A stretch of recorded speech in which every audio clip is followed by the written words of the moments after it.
I'm going to start in a very personal way, try to explain to all of you what Israel and Zionism means to me. Uh, I know, I know there are students of mine watching, so they may have heard this before, but that's okay. It's worth repeating. I've had the privilege of being in and out of Israel over 50 something times, probably close to 60.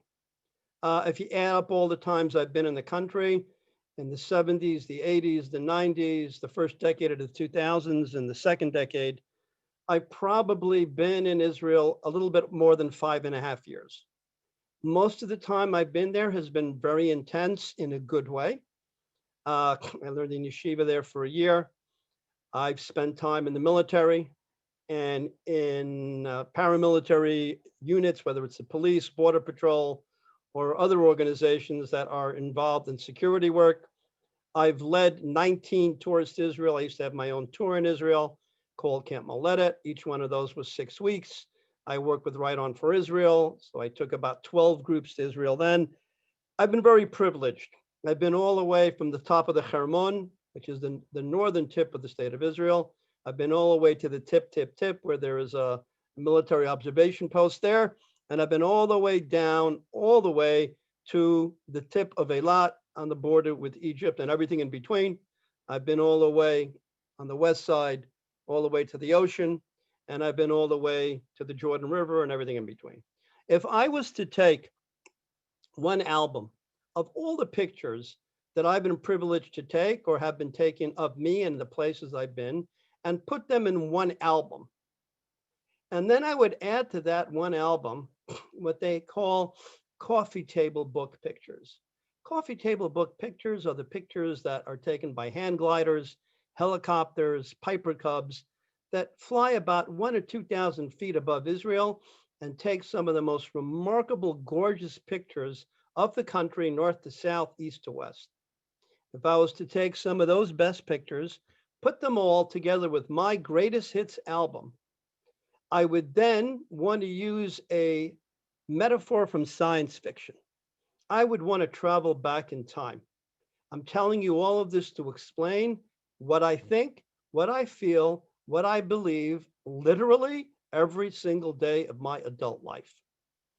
I would take my album with me with all these great pictures, and including the ones I didn't take from the air, and I would dial my time machine to take me back to some of the most horrible times in Jewish history. I would want to go back to the Crusades, which were in the 1090s. I would want to go to Spain in 1492 in the summer, when the Jews were exiled, kicked out of Spain. I'd want to go to the 1880s, 1890s, to what is today Russia, Ukraine, Belarus, and that entire area, where there were thousands of pogroms that went on for over 2 decades. And then my final destination would be the worst destination, would be Eastern Europe and parts of Western Europe during the Holocaust. That's 1939 till liberation in May of 1945. And I would stop in all of these places where Jews are having an absolutely horrific time in their lives, seeing killing, destruction, burning, mass killing, trying to stamp out and annihilate Judaism and Jews. And I would tell all these people, I am from your future. I'm from your future. I come from the 21st century. The Jewish year is 5781. The secular year is 2020. And I am letting you know that we have a sovereign Jewish state called the State of Israel. It was reestablished in 1948. So as I come to speak to you, they're 72 and a half years old. And I have a book of pictures from this state. And I will show them pictures of the Galil and from the coastal plain and from the Golan and from Samaria and from Judea and from Jerusalem and from the Negev and from Eilat. I would show them pictures of people, of Jews that come from about 150 countries, Jews who are white as snow and Jews who are as black as coal. Jews who come from every country you can imagine. Kurdish Jews, Ethiopian Jews, Jews from Northern India, Jews from every country in Europe, Jews from every country in Latin America, and tell them that we've seen the beginning of the return of the exiles, the ingathering of the exiles. I'd show them the pictures. I'd show them the pictures of the Kotel and what it looks like when the Kohanim, when the priests bless people, in particular on Sukkot, on Chol HaMoed. This year it was less, much less because of Corona. Normally it's about 150 to 200,000 people show up. I would show them pictures of the Knesset. I would show them pictures of Tel Aviv and Haifa and Rishon LeZion and Petach Tikva and Kibbutzim and Yeshuvim, hospitals, schools, yeshivot, Bate Knesset, of swearing in ceremonies of the IDF. And I would tell them, this is where I come from.